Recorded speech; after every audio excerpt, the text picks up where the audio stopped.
Hello students, स्वागत करता हूं आपके अपने चैनल एनसीईआरटी लॉजिक पर। तो स्टूडेंट्स, मैं नेम प्रेम मौर्य और आज हम स्टार्ट करेंगे क्लास 12 फिजिक्स, और जिसमें हमारा टॉपिक रहेगा a long straight wire infinitely and long charge wire. ठीक है, इलेक्ट्रिक फील्ड हमें फाइंड करना है।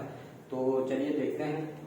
ठीक है, देखिए स्टूडेंट्स, हमारे पास एक इन्फिनिटली लॉन्ग चार्ज वायर है। ठीक है, ये हमारे पास कोई वायर है, ठीक है, जिसकी लेंथ कितनी है, इन्फिनाइट है। ये मान लेते हैं ये हमारे पास वायर है। ठीक है, ये इन्फिनाइट लॉन्ग है। ठीक, जिसमें हमने इसकी लेंथ ले ली है एल, यहां से यहां तक एल लेंथ हमने इसकी मान रखी है। ठीक है स्टूडेंट, अब इस पर चार्ज कैसा है, पॉजिटिव चार्ज है। ठीक, ये पॉजिटिव चार्ज है, और इस चार्ज की वजह से इसके ऊपर क्या होगा, इलेक्ट्रिक फील्ड होगा, है ना, चार्ज है।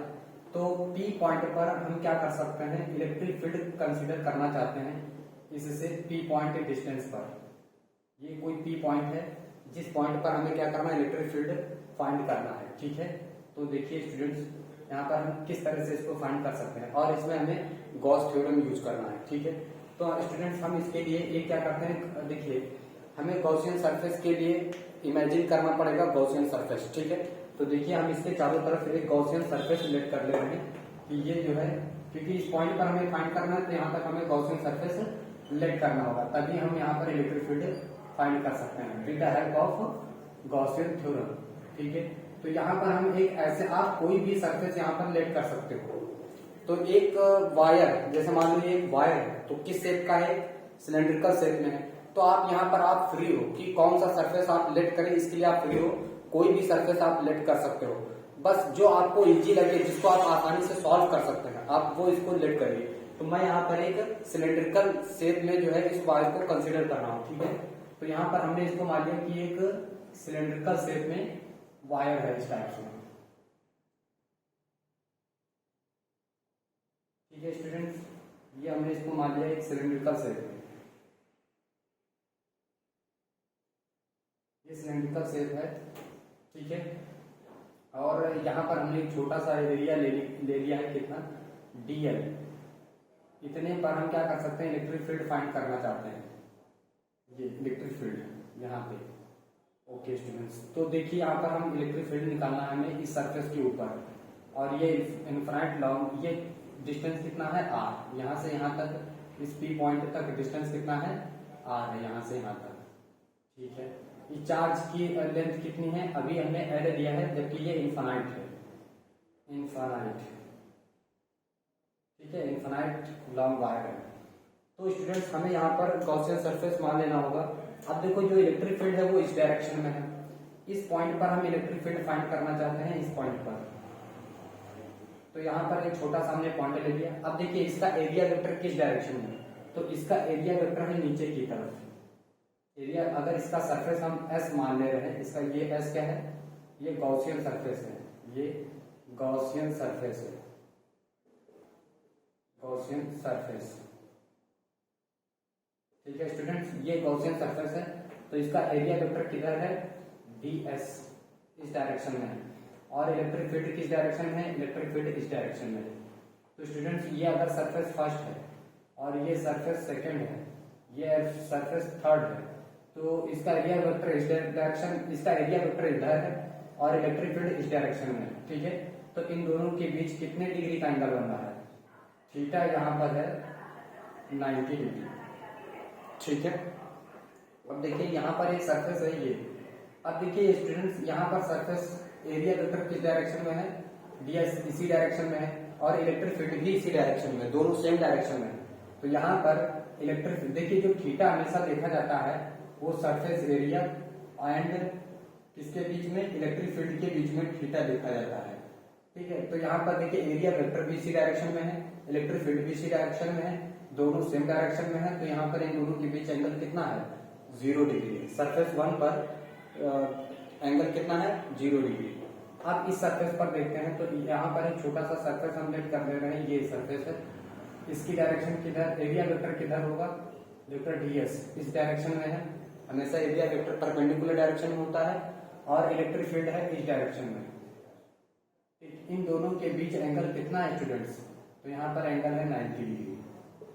ठीक है, तो ये सरफेस हो गया 3। तो हमें जो है फाई कंसीडर करना है गॉसियन सरफेस की वजह से। तो phi 1 plus phi 2 plus phi 3, total हमें क्या करना है? फ्लक्स निकालना है, टोटल फ्लक्स निकालना है हमें। तो टोटल फ्लक्स इक्वल टू क्या हो जाएगा? Phi 1 plus phi 2 plus phi 3। जो फाई 1 है स्टूडेंट्स, वो फाई 1 ये है, और यहाँ पर एंगल कितना है? एंगल बन रहा है 90 डिग्री। जो फाई 2 है स्टूडेंट्स, यहाँ पर एंगल कितना है? एंगल है 0 डिग्री। कितना है? 0 डिग्री। और यहाँ पर एंगल फाई 3 है, ये फाई 1 थीटा कितना है भाई, और ये फाई 3 पर थीटा कितना है? 90 डिग्री। ठीक है, अब देखिए स्टूडेंट्स, हमें टोटल फ्लक्स फाई निकालना है। टोटल फाई निकालना है। तो यहाँ पर फाई 1 क्या हो जाएगा? इसको हम क्या करेंगे? देखो, इसको फाई इसको क्या होता है? फाई इसको होता है Q upon epsilon not. Electric flux इसको क्या होता है? Q upon epsilon not. Linear charge density, linear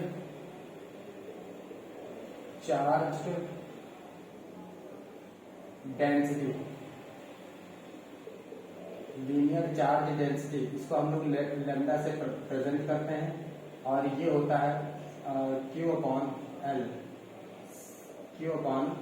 L होता है। ठीक है, Q अपॉन L। ठीक, अब देखिए स्टूडेंट्स, यहाँ पर इसका फाई की वैल्यू कितनी आ जाएगी? इलेक्ट्रिक फ्लक्स क्या होता है? EDS cos theta. देखिए यहाँ पर फ्लक्स इक्वल टू ये भी होता है phi equal to EDS cos theta. ये भी फाई है, इलेक्ट्रिक फ्लक्स है, ये भी इलेक्ट्रिक फ्लक्स का फॉर्मूला है। ठीक है स्टूडेंट्स, तो यहाँ पर थीटा कितना है? थीटा है यहाँ पर 90 degree plus EDS cos theta, यहाँ पर थीटा कितना है? 0 डिग्री प्लस EDS, देखो EDS cos थीटा, थीटा यहाँ पर कितना डिग्री है? 90 डिग्री है। ठीक है, तो देखिए यहाँ पर इधर इसमें निकालिए टोटल फ्लक्स इक्वल टू, यहाँ पर रखेंगे E, इंटीग्रेशन कर देंगे EDS cos 90 plus EDS cos 0 plus EDS cos 90। ठीक है, तो देखिए स्टूडेंट्स, cos 90 की वैल्यू 0 होती है, तो ये पूरा फ्लक्स 0 हो जाएगा। cos 0 की वैल्यू 1 होती है, तो ये क्या आ जाएगा? EDS प्लस ये 0 हो जाएगा, यानी फाई टोटल कितना आ जाएगा? फाई टोटल हो जाएगा E बाहर निकालेंगे DS। और स्टूडेंट्स, इसका सरफेस है कैसा? सिलेंड्रिकल शेप में है, तो इसका एरिया क्या होता है? Area of curve surface area of cylinder का एरिया होता है 2 पाई RL। ठीक है स्टूडेंट्स, तो इसका क्या हो जाएगा? ES। ठीक है, पूरे सरफेस का निकल जाएगा, तो E इंटू S होता है क्या स्टूडेंट्स? ये होता है 2 पाई RL। ठीक है, हमें क्या निकालना है? Electric flux, electric field find करना है। फाई इक्वल टू क्या होता है? फाई इक्वल टू देख लीजिए Q अपॉन एप्सिलॉन नॉट होता है स्टूडेंट्स। ठीक है, Q इक्वल टू हम यहाँ से क्या निकाल सकते हैं? Lambda into L equal to क्या जाएगा? Q। तो हम यहाँ पर यही रख दे रहे हैं, lambda into L upon epsilon not equal to E into 2 pi RL। ये इधर चला जाएगा, L से L कैंसिल हो जाएगा। ठीक है, तो लैम्डा अपॉन 2 पाई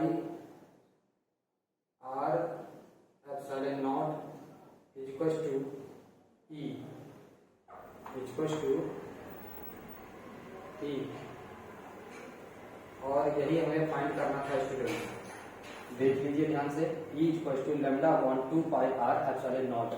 देखिए स्टूडेंट्स 2 पाई एप्सिलॉन नॉट और लैम्डा कैसे हैं, कांस्टेंट है, तो vector E inversely proportional to r आ जाएगा। इसके बीच अगर हम ग्राफ देखते हैं, ठीक है, ग्राफ, तो ग्राफ देखिए स्टूडेंट्स, E और इसके बीच में, इस पर अगर हम R को लेते हैं और इस पर इलेक्ट्रिक फील्ड को लेते हैं तो इसके लिए ग्राफ बनता है ये, ठीक है। और अगर हम, या फिर ग्राफ हम लेते हैं E और 1 अपॉन R के बीच, तो इसके लिए ग्राफ बनता है ये, ठीक है।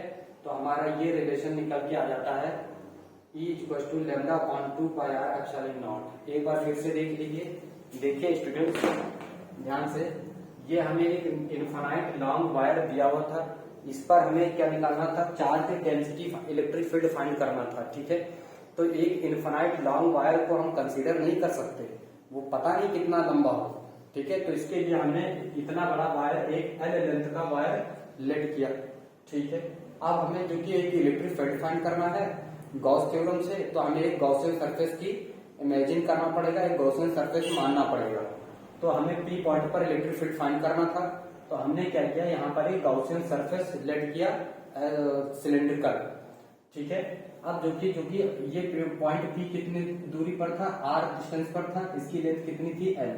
अब देखिए हमने 3 सरफेस यहाँ पर चूज किए, एक नीचे की तरफ, एक इसके सरफेस पर और एक टॉप पर।